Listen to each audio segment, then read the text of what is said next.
राधे राधे दोस्तों, कैसे हो आप लोग।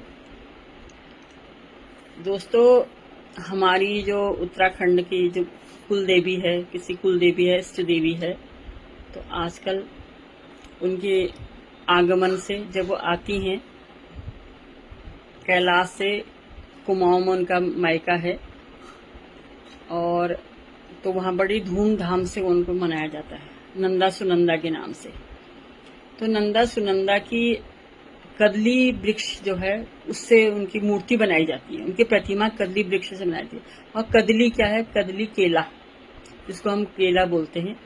तो केले के वृक्ष से उनकी प्रतिमा बनाई जाती है, वो भी केलाड़ी में जा करके उसको देख करके कि कौन सा वृक्ष अच्छा है, फिर उसके अक्षतों से पूजा पाठ करके तब उसकी वो प्रतिमाएं बनाई जाती है नंदा सुनंदा की। राज राजेश्वरी, नंदा सुनंदा, बहुत नामों से जाना जाता है इन्हें। और एक है, आजकल तो आई हुई है, कहते हैं कि हमारे उत्तराखंड में इनका मायका है, तो कुछ दिनों के लिए अपने मायके आती हैं, तो उसकी खुशी में लोग, लड़की आई है मायके तो बड़ी खुशी में माँ का स्वागत करते हैं। तो इसी कदली वृक्ष की एक कहानी है। ऋषि दुर्वासा का नाम सभी ने सुना हुआ है, और वो अपने क्रोध के लिए प्रसिद्ध है।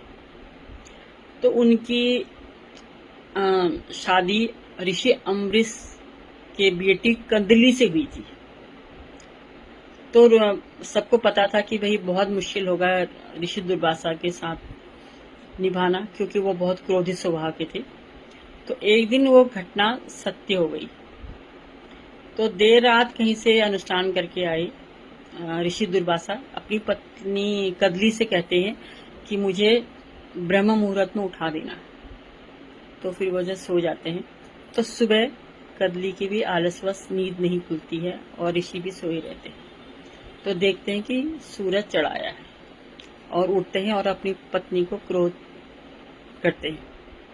कहते हैं एक काम मैंने आपको सौंपा था और वही आप नहीं कर पाए हो, और उसको श्राप देते हैं और राग बन जाती है। तो वहां ऋषि अम्बरीश को पता चलता है कि आभास हो जाता है। वो आते हैं वहां, देखते हैं कि उनकी बेटी राख हुई पड़ी है, उनकी नजर जाती है तो उनकी बेटी राख हुई पड़ी है, और उसका पछतावा भी ऋषि दुर्वासा को होता है, और एकदम से उसको वो पेड़ के रूप में प्रकट कर देते हैं, और कहते हैं कदली